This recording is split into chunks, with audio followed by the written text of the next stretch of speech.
Hello and welcome everyone. तो कैसे हैं आप सभी लोग? मुझे उम्मीद है आप बहुत बढ़िया और बहुत अच्छे होंगे और अपने एग्ज़ाम की प्रिपरेशन बहुत अच्छी तरीके से कर रहे होंगे। बहुत सारे बच्चों का मैसेज आ रहा था, sir fashion designing and craft designing के ऊपर एक वीडियो बना दो, इस पर यूट्यूब पे कोई भी कंटेंट अवेलेबल नहीं है और हमारा कल 7 तारीख को एग्ज़ाम है। तो वीडियो आप सभी स्टूडेंट्स के लिए होने वाला है जो BA, BSc, BCom कोई भी कोर्स कर रहे हैं, ठीक है, और उनका कल एग्ज़ाम है, कल परसों जब भी है फैशन डिज़ाइनिंग एंड क्राफ्ट उनके एग्ज़ाम में आने वाला और उन्हें नहीं पता है उन्हें क्या पढ़ना है क्या नहीं पता है। वीडियो शुरू करने से पहले मैं बता दूं इसका पार्ट 2 भी आएगा। पार्ट 2 का जो लिंक होगा वो डिस्क्रिप्शन बॉक्स में मिल जाएगा और याद रखना पार्ट 2 6 बजे के आसपास आएगा, उससे पहले नहीं आएगा, तो उससे पहले मत ढूंढना। और दूसरी चीज़, व्हाट्सएप ग्रुप हमने बनाया है जिसमें जब हम अपलोड करेंगे ना वो पार्ट 2, उसमें उसका लिंक भी मिल जाएगा आपको, तो वहाँ से आप उस वीडियो को देख पाएंगे और साथ साथ में इस PDF को भी आप व्हाट्सएप ग्रुप के थ्रू ही डाउनलोड कर पाओगे। हम वहाँ पर इसको सेंड कर देंगे, टेलीग्राम पे भी सेंड कर देंगे, आप टेलीग्राम पे भी ज्वाइन हो जाओ। अगर नहीं हो टारगेट सेमेस्टर के, ठीक है, तो हो जाओ। आपको डिस्क्रिप्शन में सारे लिंक मिल जाएंगे, इस PDF के लिंक मिल जाएंगे, टेलीग्राम ग्रुप लिंक मिल जाएगा, व्हाट्सएप ग्रुप लिंक मिल जाएगा, इसका पार्ट 2 का भी लिंक मिल जाएगा और अगर आपके और माइनर कोर्सेज हैं उनके भी लिंक मिल जाएंगे। तो लिंक के लिए डिस्क्रिप्शन चेक कर लेना, आपके लिए बहुत हेल्पफुल होगा। तो चलो स्टार्ट करते हैं क्वेश्चंस। देखो पहला क्वेश्चन कहता है समकालीन समाज में फैशन डिज़ाइनिंग की प्राथमिक भूमिका है। मतलब जो भी हमारा एक कंटेम्प्रेरी सोसाइटी है उसमें फैशन डिज़ाइनिंग की क्या महत्वपूर्ण इंपॉर्टेंट भूमिका, यानी कि क्या रोल है इंपॉर्टेंट, ठीक है। तो ये क्वेश्चन कहता है, ये हो गया। ऑप्शन कहता है वस्त्रों के माध्यम से रचनात्मक अभिव्यक्ति और आत्म पता नहीं क्या लिखा प्रदान करना। इंग्लिश में पढ़ लेते हैं, self identity through the garment. देखो इस क्वेश्चन में कहा गया है कि हमारा जो कंटेम्प्रेरी सोसाइटी है उसमें फैशन डिज़ाइनिंग की क्या इंपॉर्टेंस है। तो हम इसका जो आंसर देख पाते हैं, आंसर कहता है offer creative expression and self identity through garments. हमें इन कपड़ों के थ्रू अपने आप को एक्सप्रेस करने का मौका मिलता है और अपनी एक खुद की पहचान, आत्म पहचान बनाने का मौका मिलता है। जैसे कि अगर आप एक डॉक्टर हैं तो आपके लिए ये जो क्लॉथ्स हैं, ये जो गारमेंट्स हैं, वो एक एक्सप्रेशन के लिए है और आइडेंटिटी भी क्रिएट करता है कि अगर आपने वाइट कोट पहन के रखा है तो आप एक रेपुटेटेड पर्सन हैं, आप एक डॉक्टर हैं, ठीक है। इसी प्रकार से अगर आप एक वकील हैं और आपने ब्लैक कोट पहन के रखा है तो वो एक्सप्रेस करेगा आपके क्रिएटिव एक्सप्रेशन को और आपकी सेल्फ आइडेंटिटी को, किससे? उन गारमेंट्स के द्वारा। और वहीं पे सोच लो अगर आप फटे पुराने कपड़े पहन के जाओ, आप कितने भी अच्छे घर के हो, फटे पुराने कपड़े गंदे पहन के जाओ तो आपको क्या रिस्पेक्ट मिलेगी? आपको समाज से नहीं मिलेगी ना, डिसरिस्पेक्ट होंगे आप ना, होंगे। और वहाँ पे आपको सब लोग फटीचर, बेकार, घटिया यही सब कुछ समझेंगे कि भाई इस इंसान के पास पहनने को कपड़े नहीं हैं, वो कैसा ही होगा। आप रोड चलते इन व्यक्तियों को देख सकते हैं जो सड़क के किनारे दारू पी करके लेटे रहते हैं, उनके कपड़ों की क्या हालत रहती है। उनके कपड़ों के देख करके आप पता लगा पाएंगे उनकी क्या भूमिका निभाई जा रही है उनके द्वारा। तो मूव करेंगे क्वेश्चन नंबर 2 पे। देखेंगे क्वेश्चन नंबर 2 क्या कहता है। सेकंड ना बोल के हम नेक्स्ट बोलेंगे क्योंकि हमने यहाँ पर क्वेश्चंस की मार्किंग नहीं की है, जल्दी जल्दी में क्वेश्चंस को प्रिपेयर किया गया है। क्वेश्चन कहता है फैशन डिज़ाइनिंग को इन कारकों से प्रभावित किया जा सकता है, यानी कि fashion designing can be influenced by the factors like. मतलब अगर आप फैशन डिज़ाइनिंग में हैं, आपके कुछ फैक्टर्स ऐसे होंगे जिनकी वजह से उनको इन्फ्लुएंस किया जा सकता है, यानी कि चेंज किया जा सकता है। इनमें से कौन कौन से फैक्टर हैं जिनसे फैशन डिज़ाइनिंग को चेंज किया जा सकता है? तकनीकी और नई सामग्री की, संस्कृति, आंदोलन और सामाजिक परिवर्तन, उपयोग, छवि। हाँ, तो यार यहाँ पर ही केवल ऐतिहासिक काल, ये गलत हो जाएगा, याद रखना। आपके 2 ऑप्शन इसके सही हैं और इसके थोड़े से ऑप्शनिंग मिस्टेक हो गए हैं, मल्टीपल हो गए हैं, सॉरी फॉर दैट, ठीक है। नेक्स्ट क्वेश्चन पे मूव करेंगे। क्वेश्चन नंबर 2 नेक्स्ट कहता है कि sustainable practices in fashion designing emphasis, यानी कि फैशन डिज़ाइनिंग में टिकाऊ प्रथाओं पर बल दिया जाता है, ठीक है। क्यों? पर्यावरण के अनुकूल सामग्री और उत्पादन विधि का उपयोग करना, ठीक है। नेक्स्ट क्वेश्चन पे मूव करेंगे। नेक्स्ट क्वेश्चन कहता है कि फैशन डिज़ाइनर अक्सर इन जैसे पेशेवरों के साथ सहयोग करते हैं। यानी क्वेश्चन कह रहा है कि जो फैशन डिज़ाइनर्स होते हैं इस टाइप के पेशेवर को सहयोग करते हैं। अब किस टाइप के करते हैं वो आपको जानना पड़ेगा। जो आर्किटेक्ट्स होते हैं क्या उनके साथ करते हैं? बिल्कुल नहीं, ठीक है। Textile engineers and pattern makers, बिल्कुल। अब टेक्सटाइल इंजीनियर वो जो कपड़े को डिज़ाइन करते हैं, गारमेंट्स को डिज़ाइन करते हैं, और पैटर्न मेकर जो कपड़े की डिज़ाइन किस पैटर्न में होना चाहिए, लेफ्ट से कट होना चाहिए, राइट से होना चाहिए, यहाँ पे एक स्टार बना होना चाहिए कि नहीं होना चाहिए, उसके बारे में, ठीक है। अब यहाँ पे ग्राफिक डिज़ाइनर्स एंड स्टाइलिस्ट, बिल्कुल जो कि ग्राफिक्स को डिज़ाइन करेंगे कि भाई आपके कपड़े के ऊपर ये डिज़ाइन होनी चाहिए, कंप्यूटराइज्ड, और स्टाइलिस्ट स्टाइल बनाएंगे उसमें। तो याद रखना इसमें भी आपका ऑप्शन बी और सी हो जाएगा। केवल आर्किटेक्ट नहीं होगा, और उपरोक्त सभी भी नहीं होगा, थोड़े से कुछ मिस्टेक्स हैं उन्हें अवॉइड करना, ठीक है। मूव करेंगे नेक्स्ट क्वेश्चन पे। नेक्स्ट क्वेश्चन कहता है कि contemporary fashion is non for, यानी कि समकालीन फैशन के लिए क्या जाना जाता है? पारंपरिक शैलियों का सख्त पालन करना, greater emphasis on individual and self expression, वैयक्तिकता और आत्म विभक्ति पर अधिक जोर देना। इस क्वेश्चन का यही राइट आंसर हो जाएगा। नेक्स्ट क्वेश्चन पे मूव करेंगे। अब नेक्स्ट क्वेश्चन है कि सिलाई मशीन पर दबाव वाला पैर सिलाई करते समय कपड़े को अपनी जगह पर रखता है। प्रेशर फुट, देखो अब क्वेश्चन आएंगे सिलाई मशीन जो है ना उसके ऊपर। अब देखो आपने एक स्ट्रक्चर, अगर आपने सिलाई मशीन देखी होगी तो आपने एक स्ट्रक्चर देखा होगा उस इस प्रकार से देखा होगा, ठीक है। और यहाँ से एक सुई होती है, निडल वो ऐसे आती है, और इसके नीचे एक कपड़ा होता है जिसको आप सिल रहे होते हैं, जिस पे आप वर्क कर रहे होते हैं, ठीक है।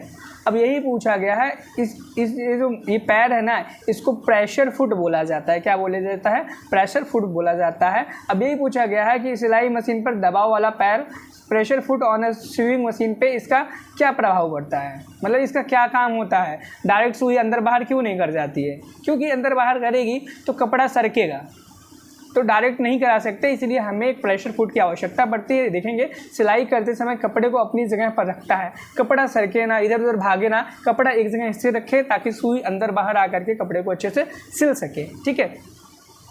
मूव करेंगे नेक्स्ट क्वेश्चन पे। नेक्स्ट क्वेश्चन कहता है कि सिलाई मशीन पर सुई बार का क्या कार्य होता है? What is the function of the needle bar on the swimming machine.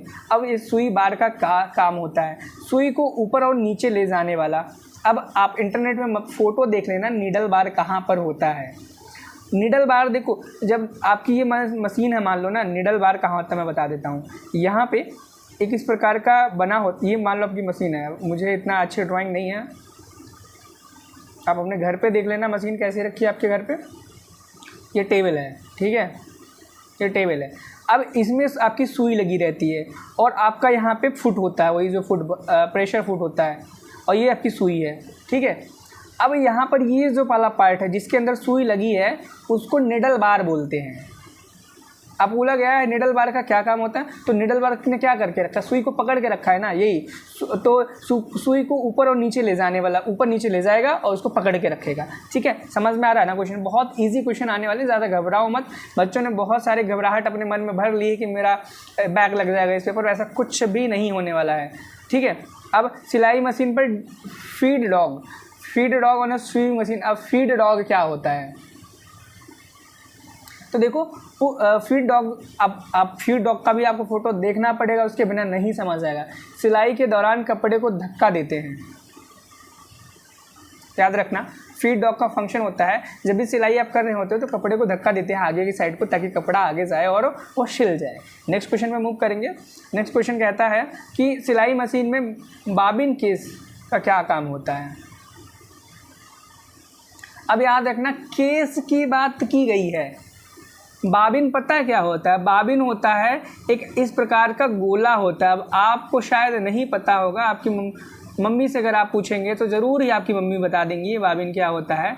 Bobbin कुछ इस प्रकार का एक यंत्र होता है, यंत्र मतलब डिवाइस बोलेंगे। प्लास्टिक का भी होता है, लोहे का भी होता है, मतलब लोहे का होता है, मटेरियल का होता है, समझ लो, ठीक है। प्लास्टिक का होता है, मटेरियल का होता है, और इसके अंदर आप रील के धागे को भरते हैं, इसको हम बाबिन बोलते हैं। क्या बोलते हैं? बाबिन बोलते हैं। उसके बाद भर जाने के बाद इसको ले करके आप एक केस होता है, उसी के से उसे थोड़ा सा बड़ा ऐसा उसी के अंदर इंजेक्ट कर देते हैं, उसी के अंदर डाल देते हैं, फिर जा करके उसको मशीन के अंदर डालते हैं। अब यही बाबिन केस के बारे में बोला गया। केस मतलब कवर होता है, मोबाइल केस होता है ना, एयरपॉड का केस होता है ना, उसी प्रकार से बाबिन का केस होता है, यानी कि उसका कवर ढक्कन जिसके अंदर बाबिन को रखा जाएगा। तो क्या इसका काम होता है, धागे के साथ बाबिन रखता है, मतलब बाबिन केस का क्या काम होता है, धागे के साथ बाबिन को अपने अंदर समा लेता है, अपने अंदर रखता है। ठीक है, houses the bobbin with thread.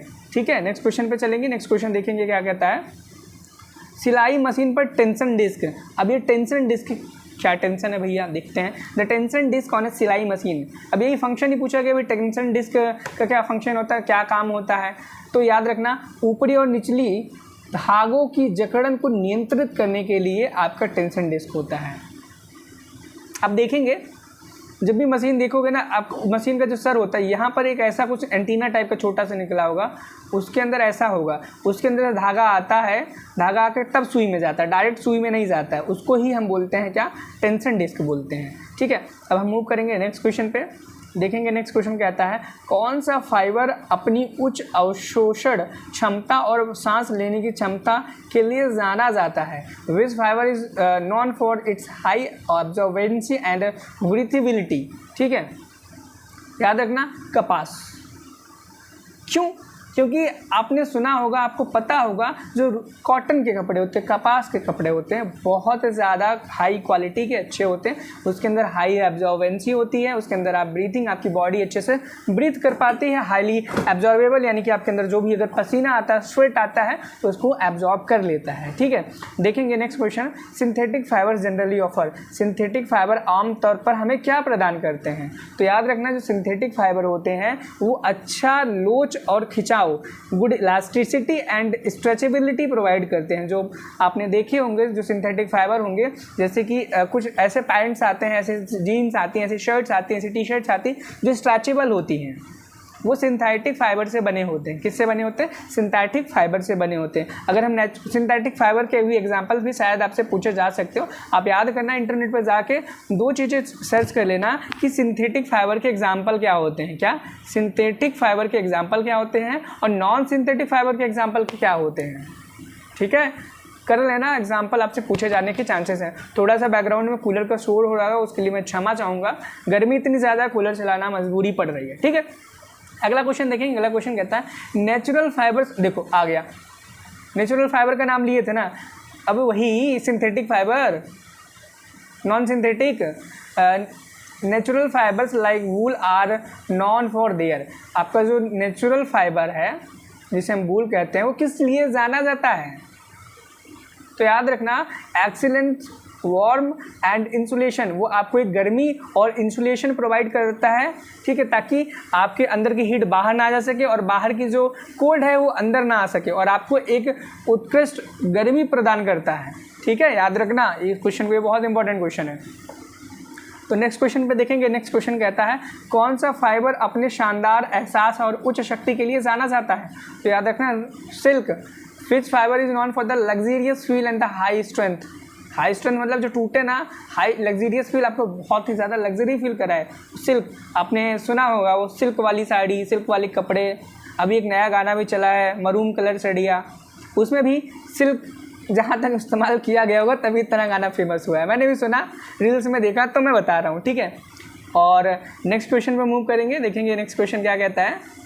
Next question कहता है, स्पोर्ट्स वियर कपड़ों के लिए एक मुख्य संपत्ति है उत्कृष्ट नमी को सोखना, एक्सीलेंस मॉइस्चर विकिंग। की property of sport wear fabric. देखो, अब जो भी स्पोर्ट वियर फैब्रिक होते हैं, तो ध्यान से आपको सोचो, स्पोर्ट वियर लिखा है तो उनको वही लोग पहनेंगे ना जो स्पोर्ट्स को खेलते होंगे, क्रिकेट, फुटबॉल, वॉलीबॉल। तो उनको क्या चाहिए होगा, खेलते समय जो पसीना आए, गर्मी आएगा, तो उनका जो मॉइस्चर है बॉडी से, जो स्वेट निकल रहा है, पसीना निकल रहा है, उसको सोख ले।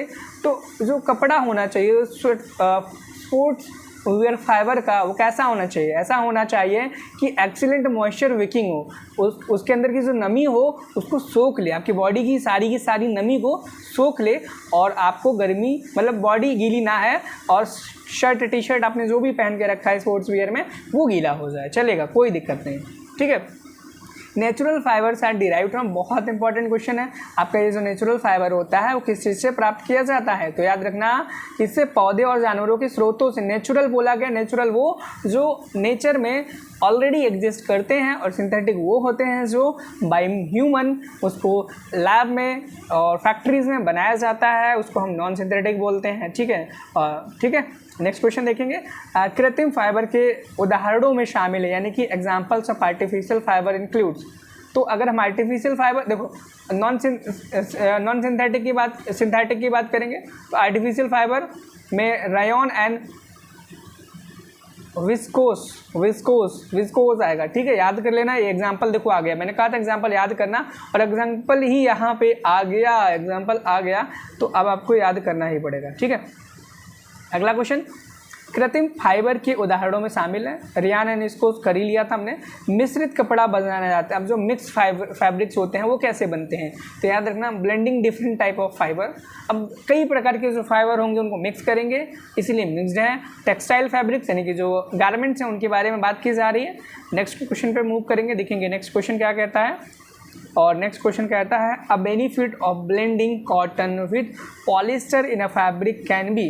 अब क्वेश्चन में कहा गया है कपास को पॉलिस्टर के साथ कपड़े में मिलाने का एक लाभ क्या हो सकता है, तो याद रखना सिकन प्रतिरोध में वृद्धि, यानी कि इंक्रीज्ड रिंकल रेजिस्टेंस।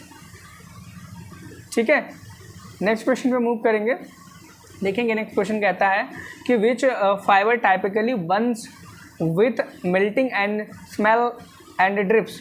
मतलब जले हुए परीक्षण का उपयोग कुछ कपड़ा फाइबर की पहचान के लिए किया जा सकता है, और आमतौर पर कौन सा फाइबर जलने की गंध के साथ पिघलता और टपकता है, तो याद रखना नायलॉन। ठीक है, अब नेक्स्ट क्वेश्चन पे मूव करेंगे। नेक्स्ट क्वेश्चन कहता है कि silk fibres have a unique smooth and lustrous appearance. जो सिल्क फाइबर होते हैं उनका यूनिक स्मूथ होता है, लस्ट्रस अपीयरेंस होते हैं, बहुत ही चमकीले शानदार दिखते होते हैं। ठीक है, तो आपको पता होगा जो सिल्क की साड़ियाँ होती हैं प्यारी प्यारी, वो कैसी होती है, लड़कियों को पता होगा सिल्क के कपड़े कैसे होते हैं। लड़कियों एक बार लिख के बता दो सिल्क की क्या क्या प्रॉपर्टीज़ होती हैं और कैसे कपड़े आपको पसंद है, कमेंट में ज़रूर बताना। ठीक है, तो बताना, और लड़कों को भी पसंद हो वो भी बताना। सॉफ्ट एंड ड्रैपली फील, यानी कि कोमल और लपटदार एहसास कराएगा। क्या कराएगा, कोमल, बहुत ही सॉफ्ट फील कराएगा अगर आप सिल्क की साड़ियाँ, सिल्क के कपड़े, सिल्क के सलवार, सिल्क के सूट ये सब पहनते हो तो। ठीक है, सिल्क के जीन्स नहीं आते लड़कों। ठीक है, सॉरी फॉर दैट, सिल्क के जीन्स नहीं आते हैं, शायद आते हो मुझे नहीं पता, अगर आते हो तो मुझे ज़रूर बताना। ठीक है, और common fibres are known for their natural crimp. This crimp contributes, यानी कि कपास के रेशे अपने प्राकृतिक क्रिम्प के लिए जाने जाते हैं। ये क्रिम्प्स योगदान देते हैं किस चीज़ में, सिकन और प्रतिरोध की वृद्धि में, इंक्रीज्ड रिंकल रेजिस्टेंस। ये तो अभी शायद मैंने किया था ना, चलो कोई बात नहीं, नेक्स्ट क्वेश्चन पे मूव करते हैं। और नेक्स्ट क्वेश्चन कहता है कि पॉलिस्टर जैसे सिंथेटिक फाइबर अक्सर स्पर्श करने के लिए चिकने और ठंडे लगते हैं, वे यह भी प्रदर्शित कर सकते हैं। यानी इस क्वेश्चन में कहा गया है कि सिंथेटिक फाइबर जो होते हैं जैसे कि पॉलिस्टर, जब उनको आप टच करते हो बहुत सी स्लीक, आपको कैसा महसूस होता है, चिकना महसूस होता है, ठंडा महसूस होता है टच करने पर। दे में ऑल्सो एग्जिस्ट, क्या हुआ है, ऐसा प्रदर्शित, ऐसा दिखा सकते हैं। ठीक है, अगर ऐसा हो रहा है तो क्या है, तो हो जाएगी, इसमें ऑप्शन में दिया गया all of these, difficulty in drawing, poor heat retention. ठीक है, तो आज के लिए इतने ही, नहीं और भी लास्ट क्वेश्चन बचा है। ऊन के रेशे में एक प्राकृतिक स्केल संरचना होती है जो इसमें योगदान करती है, उत्कृष्ट गर्मी और इंसुलेशन। ऊन के रेशों में एक प्राकृतिक स्केल होती है, ऊन को पता होगा आपको क्या करती है, हीट कोल्ड से आपको बचाती है और आपको ठंडा नहीं रखती, गर्म रखती है शरीर को। गलती से बोल दिया, जुबान में चल गई मेरी। ठीक है, तो आज हमने इतने क्वेश्चन सॉल्व किए, और नेक्स्ट पार्ट 6 बजे के बाद आपको मिल जाएगा। और हमारे व्हाट्सएप ग्रुप को ज्वाइन कर लेना, चैनल को सब्सक्राइब कर लेना नए हो। ठीक है। और क्या कर लेना, डिस्क्रिप्शन में चले जाना, जो करना है आपको ना, जितने लिंक है फलाना डिम का ना, टेलीग्राम व्हाट्सएप ग्रुप का, व्हाट्सएप चैनल का, इंस्टाग्राम का, और किसका जो भी लिंक है, PDF का लिंक है, चैनल का लिंक है, और नेक्स्ट पार्ट का लिंक है, वो सारा का सारा आपको मिल जाएगा। और अधिक जानकारी के लिए, अधिक चीज़ों के लिए आप टारगेट गुरुकुल का मोबाइल ऐप डाउनलोड कर सकते हो। ठीक है, तो मिलते हैं नेक्स्ट वीडियो में 6 बजे के बाद। और देखो, चैनल को सब्सक्राइब करना सबसे ज़्यादा ज़रूरी है, और साथ ही साथ में ग्रुप को ज्वाइन करना, क्योंकि 6 बजे जो आपका वीडियो आने वाला है उसका लिंक आपको उसी ग्रुप में मिलेगा। शायद आपको यहाँ पे चैनल पे सर्च करते करते थक जाओ, आपको ना मिले। ठीक है, तब तक पढ़ाई करते रहो। All the very best, bye bye.